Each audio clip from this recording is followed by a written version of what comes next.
Bonjour à tous, je suis Nicolas et comme d'habitude j'accompagne les entrepreneurs dans le pilotage de leur entreprise. Aujourd'hui nous allons voir comment faire pour réussir à apprendre de ses erreurs. 13 538, c'est le nombre de paniers qu'a tenté et manqué Michael Jordan dans sa vie de basketteur professionnel. En match. Sans compter les entraînements donc. Pour autant il ne viendrait à l'idée de personne de dire que sa carrière a été un échec. Bien au contraire. Alors pourquoi nous est-il très difficile de passer outre nos propres échecs et de rebondir vers le succès ? Basket, rebondir ? Vous l'avez ? Personne n'aime avoir tort, c'est universel.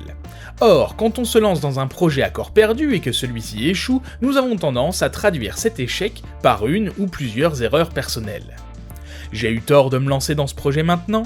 J'ai eu tort de développer ce produit plutôt qu'un autre, j'ai eu tort de me concentrer sur ce domaine, j'ai eu tort de penser que les clients seraient au rendez-vous, j'ai eu tort de faire confiance à ce collaborateur. Ces petites phrases intérieures vous sont familières ? À moi aussi. Le fait est que dans ce type de situation, nous avons tous tendance à nous laisser submerger par tout un flot d'émotions négatives. Et ce sont elles qui vont parasiter notre esprit, nous conduisant à émettre des généralisations abusives sur nos capacités, ou manque de capacités. Puisque je n'ai pas réussi aujourd'hui, je ne réussirai jamais. L'idée va donc être de réussir à laisser de côté ces émotions négatives.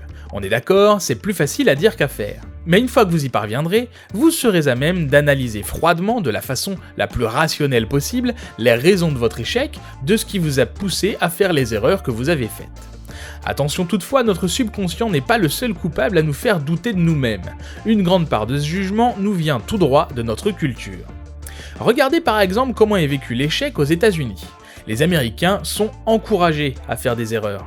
Cela nous semble fou à nous Français, mais les investisseurs américains partent du principe que si l'échec n'immunise pas contre un nouveau plantage, un dirigeant qui remonte en selle après la chute est forcément plus averti, plus aguerri, endurci, et a toutes les chances de ne pas réitérer ses manquements passés.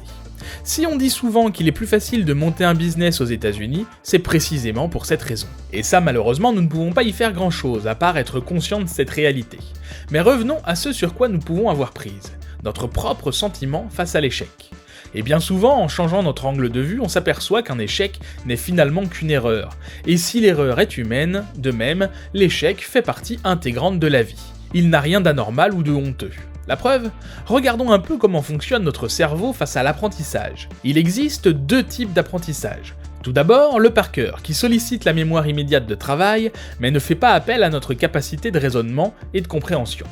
Ensuite, l'apprentissage par l'expérience, et donc par l'échec. On se trompe, et on recommence, qui sollicite la mémoire procédurale. C'est grâce à cette mémoire que nous sommes aptes à comprendre et à reproduire des raisonnements, mais aussi à faire un choix lorsque nous sommes face à plusieurs alternatives. D'ailleurs, on ne peut pas apprendre quelque chose en un claquement de doigts. Se tromper est un passage obligé. Une chorégraphie, une musique, une leçon, c'est ainsi que nous apprenons. En fait, le problème ne vient pas tant de l'échec en lui-même que de la manière dont nous l'affrontons. Une attitude trop négative donne une importance disproportionnée à l'échec et empêche de le dépasser. En le considérant au contraire comme une simple erreur, on se donne la possibilité de l'analyser pour en connaître la cause et éviter ainsi de la reproduire. Une erreur est en effet quelque chose que l'on peut cerner et comprendre, au contraire de la notion d'échec, qui inclut une connotation profondément négative dont il est difficile de s'extraire. Comme je l'expliquais il y a quelques minutes, on sort du domaine du rationnel pour se laisser dépasser par la charge émotionnelle de l'échec. En bref, il s'agit de garder la tête froide et de rester lucide.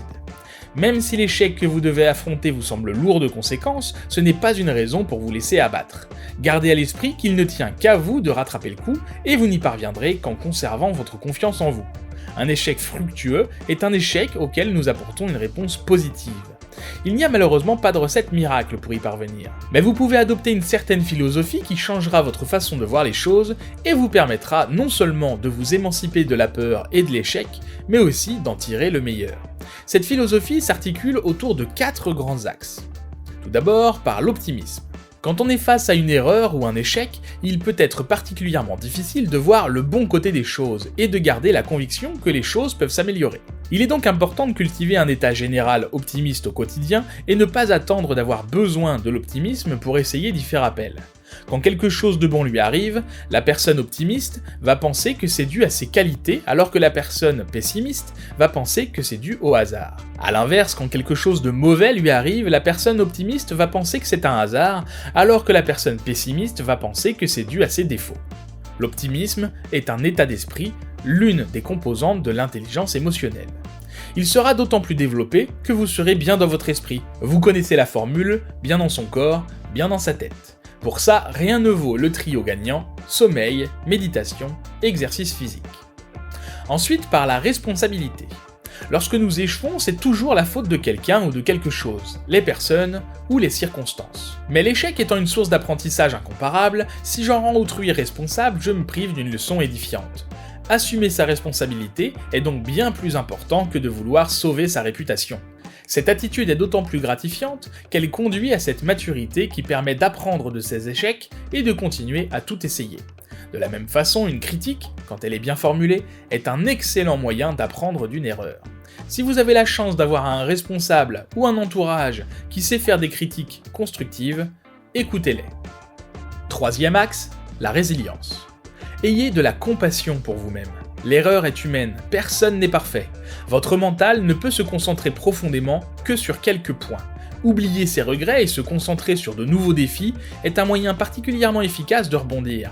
Prenez cette habitude de ne jamais ressasser. Le passé, quel qu'il soit, est passé et le meilleur est à venir. Et enfin, dernier axe, l'initiative. Après un échec, au moment de rebondir, il y a souvent la peur de ne pas y arriver, la peur de l'inconnu. Mais la peur n'a jamais permis à quiconque d'atteindre ses objectifs. C'est l'analyse de notre échec qui va nous permettre de rebondir. En découvrant les raisons qui l'ont provoqué et en apprenant ainsi de nos erreurs, nous nous donnons les moyens de progresser. Essayez de considérer votre erreur et sa situation sous différents angles. Vous devez vous rendre compte que cette erreur a été le résultat d'une série d'actions ou d'éléments et que tous ne sont pas mauvais. Quels sont donc les éléments qui vous ont amené à la faute ? Quelles ont été les conséquences ? Par ailleurs, lors d'un échec, il peut arriver qu'on ait mis en place toutes les stratégies de réussite, mais que l'échec soit dû à un événement qu'on ne peut vraiment pas contrôler. Essayez de les identifier et acceptez que toute initiative comporte des éléments qu'on ne peut pas contrôler. À partir des éléments fautifs relevés, qu'est-ce que vous pouvez modifier ? Y a-t-il des aspects de votre comportement à transformer ? Quelles actions concrètes pouvez-vous mettre en place ?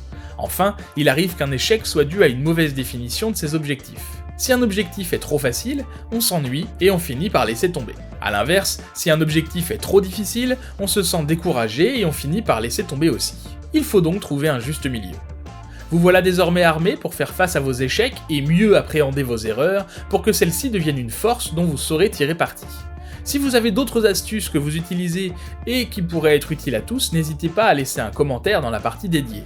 Et n'oubliez pas de vous abonner à la newsletter pour recevoir chaque mardi, directement dans votre boîte mail, des articles pour vous accompagner et améliorer votre quotidien d'entrepreneur. Je vous dis à très bientôt et bonne journée.